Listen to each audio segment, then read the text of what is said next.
नमस्कार, मैं मनीष स्वागत करता हूं आपको अपने इस यूट्यूब चैनल पे। दोस्तों, सीईटी के बारे में आप लोग कई दिनों से सुन रहे हैं कि जो हमारी गवर्नमेंट है वो यानी कि भारत सरकार है वो सीईटी लाने जा रही है, यानी कि कॉमन एलिजिबिलिटी टेस्ट लाने जा रही है। और एक साल से ये चीज़ें चल रही थी, संसद भवन में भी पारित हो गई थी। लेकिन कल एक जितेंद्र सिंह जो हैं, उन्होंने, जो सांसद हैं, उन्होंने ट्वीट किया और बताया कि ये जो सीईटी है वो आपके 2022 में, यानी कि ईयरली अगर हम देखें पीआईबी का भी जो आपका प्रेस जो ब्यूरो है इंडिया का, उसका भी अगर ट्वीट देखते हैं तो ये बोल रहा है कि 22 के ईयरली में, यानी कि शुरुआती महीने में ही आपका सीईटी कंडक्ट होगा।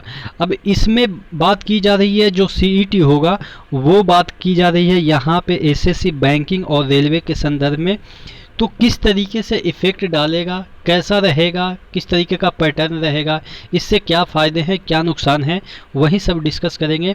इससे पहले वीडियो शुरू हो, आपको पता है टेक्स्ट बुक आपके लिए लाया है ईयरली, और आपके जो है वो ईयरली तो है ही, एक लाइफ टाइम पासेस भी है जो कि आपको लाइफ टाइम मिलता है। यहाँ पे आपको वीडियो टिप्स एंड ट्रिक्स मिल जाएंगे, वीडियो डिस्कशन हर एक क्वेश्चन के मिल जाएंगे, एग्ज़ाम लाइक इन्वॉल्वमेंट आपको मिल जाएंगे, एनालिसिस डिटेल मिल जाएंगे।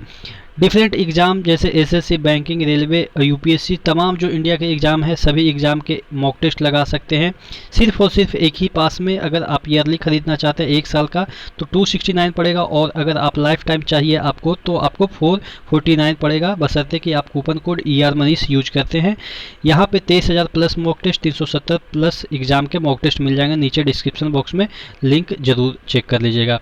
तो हम बात कर रहे थे, ये आपका जो ट्वीट है ऑल इंडिया रेडियो के द्वारा भी ट्वीट किया गया है और पीआईबी के द्वारा भी ट्वीट किया गया है।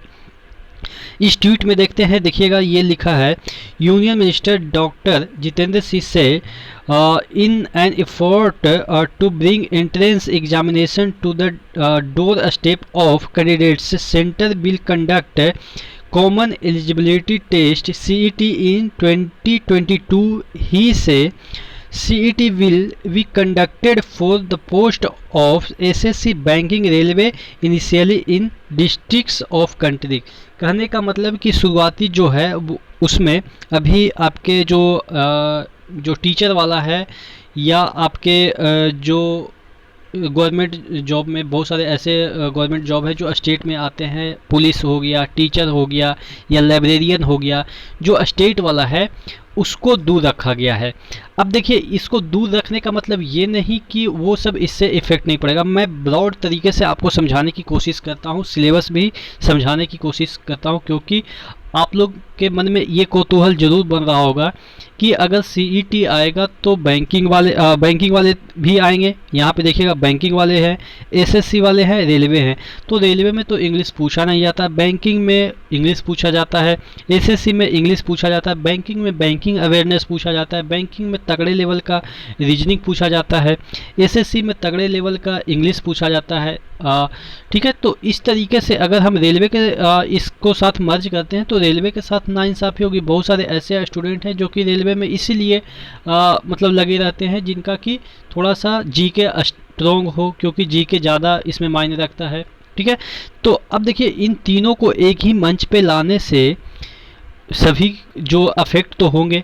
अब देखिए, कोई लोग ज़्यादा अफेक्ट होंगे, कोई लोग कम होंगे, क्योंकि बहुत सारे लोग ये सोचते होंगे कि मेरा ये वाला पोर्शन कमज़ोर है तो हम बैंकिंग की तैयारी नहीं करते हैं तो रेलवे में हम निकल सकते हैं। तो ये जो सीईटी होगा, मैं अनुमान के आधार पे बता रहा हूँ और अपने एक्सपीरियंस के आधार पे बता रहा हूँ। जैसा पेट हुआ था अभी यूपी में, उसी को एक सैंपल के तौर पे लेके अगर हम समझने की कोशिश करें तो देखिएगा, रेलवे में आपका क्या है, एसएससी जीडी में क्या होता है कि आपका हिंदी या इंग्लिश चूज करना होता है। तो अगर मैं एक अनुमान के तौर पे बता रहा हूँ कि रेलवे जो ये वाला सीईटी होगा उसमें इंग्लिश या हिंदी कोई एक चूज करना पड़ेगा। ठीक है, अगर ऐसा होता है तो। लेकिन मुझे लग रहा है कि अगर इंग्लिश अगर देता है 10 नंबर का, सपोज इंग्लिश पूछता है, तो उसमें ऑप्शन में डाल देगा कि चलो आप इंग्लिश में क्वेश्चन करना चाहते हो, या इंग्लिश वाला पोर्शन टच करना चाहते हो, या हिंदी वाला। क्योंकि हिंदी मीडियम के जो बच्चे हैं हिंदी नहीं पढ़ते हुए भी हिंदी पढ़ सकते हैं, वो अगर नया सिलेबस में ऐड होगा तो वो पढ़ सकते हैं, लेकिन इंग्लिश में थोड़ा सा डिफ़िकल्ट हो सकता है। तो ये कुछ मेजर चेंजेज हो सकते हैं। और अगर हम लेवल की बात करें तो किस लेवल का क्वेश्चन पूछा जाएगा, तो देखिए ये जो सीईटी होगा वो अलग अलग लेवल के लिए अलग अलग होगा। जैसे आपके ग्रेजुएट लेवल के जो सीईटी होगा वो अलग होगा, 10th लेवल के जो सीईटी होंगे वो अलग होंगे, 12th लेवल के सीईटी जो होंगे वो अलग होंगे। जैसा कि आप देखेंगे कि एनटीपीसी में भी इसी तरीके का जो सीबीटी 2 है वो अलग अलग लेवल के लिए अलग होगा। अब देखिए अगर सीईटी एक ही कर देगा सभी इंटर और आपके यानी 12th लेवल और आपके ग्रेजुएट लेवल और आपके 10th लेवल का एक ही लेवल कर देगा तो नाइंसाफ़ी है, क्योंकि जो ग्रेजुएशन वाले बंदे हैं वो थोड़ा सा आप कह सकते हैं ज़्यादा मैच्योर होते हैं। तो ये शुरुआत में भी ऐसा कहा गया था कि अलग अलग लेवल के सीईटी होंगे। सीईटी से एक फ़ायदा मैं आपको ये आपका नुकसान जो मैंने बताया कि थोड़ा सा सिलेबस है जो हौच पौच होगा। सिलेबस की हम बात कर लेते हैं थोड़ा सा, और तो जो सिलेबस होगा वो कॉमन होगा और ना कोई टफ होगा, क्योंकि इसमें सब ये आपका स्कोर वाला चीज़ होगा, इससे आपका कहीं सिलेक्शन नहीं होगा। इस स्कोर के बेसिस पे जनरली ऐसा माना जाता है कि इस पे सिलेक्शन नहीं होगा। ये सिर्फ आपको मेंस भरने के लिए एक स्कोर दे देगा कि आप इतना से ज़्यादा भरते आपका नंबर है तो आप जो एसएससी का ये वाला मेंस दे सकते हैं या बैंकिंग का मेंस दे सकते हैं। और जो सिलेबस एसएससी का है वो तो मेंस में उसका अपना जो है वही रहेगा, और आपका बैंकिंग का जो सिलेबस है मेंस में वही रहेगा। तो जो आप कह सकते हैं एक प्रकार का कैट जैसा आप कह सकते हैं कि एक बेस बन गया कि इसके स्कोर कार्ड पे आप अलग तैयारी कर सकते हैं, बैंकिंग के लिए अलग। अब इसमें से क्या हो जाएगा कि जो बैंकिंग की तैयारी कर रहे हैं उनको थोड़ा सा एक्स्ट्रा पढ़ना पड़ेगा। हो सकता है कि इंग्लिश तो वो पढ़ते ही हैं, या आप कह सकते हैं रेलवे वाले बच्चे को थोड़ा अलग सिलेबस पढ़ना पड़ेगा, तो वो तो प्रिपेयर धीरे धीरे करना पड़ेगा, क्योंकि अगर ऐसा सरकार करती है तो ये डिमेरिट है कि जो नए तरीके से आपको मोल्ड करना पड़ेगा। लेकिन हाँ एक चीज़ ये सेम है जो कि आपका मेंस है, तीनों का अलग अलग जो जैसा होता है वैसा ही होगा, ठीक है। अब इसके एक मेरिट की मैं बात करूँ तो देखिए इसका मेरिट ये है कि इसके स्कोर पे आपको बार बार जो पीटी देना पड़ता है, जिसमें इतना टाइम जाया होता है। आप कहते हैं कि पहले पीटी का रिजल्ट आएगा फिर मेंस का रिजल्ट आएगा तब जाके ज्वाइनिंग होता है, तो इसमें थोड़ा सा समय की बचत होगी।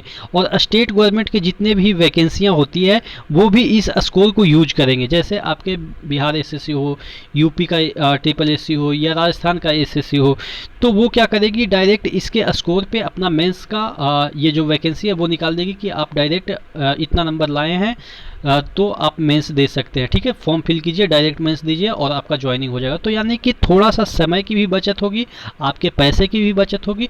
तो ये इसके मेरिट पॉइंट है। और मैं एक और पक्ष को रखूं कि ये वाला जो सीईटी होगा उसका कोई इफेक्ट नहीं पड़ेगा। जो वैकेंसियाँ निकल चुकी है, जो अभी रेलवे की वैकेंसी चल रही है, ग्रुप डी हो या एनटीपीसी हो, उस पर कोई इफेक्ट नहीं पड़ेगा, ठीक है। तो बात समझ में आ गई कि ये क्या चीज़ है, और ये आपके मार्च के अराउंड तक आपका सीईटी हो जाएगा, ऐसा इन्होंने कहा है, ठीक है। तो और भी जो मन में डाउट है आप नीचे कमेंट बॉक्स में कमेंट करके बता दीजिएगा। नेक्स्ट वीडियो में मिलते हैं, तब तक के लिए धन्यवाद।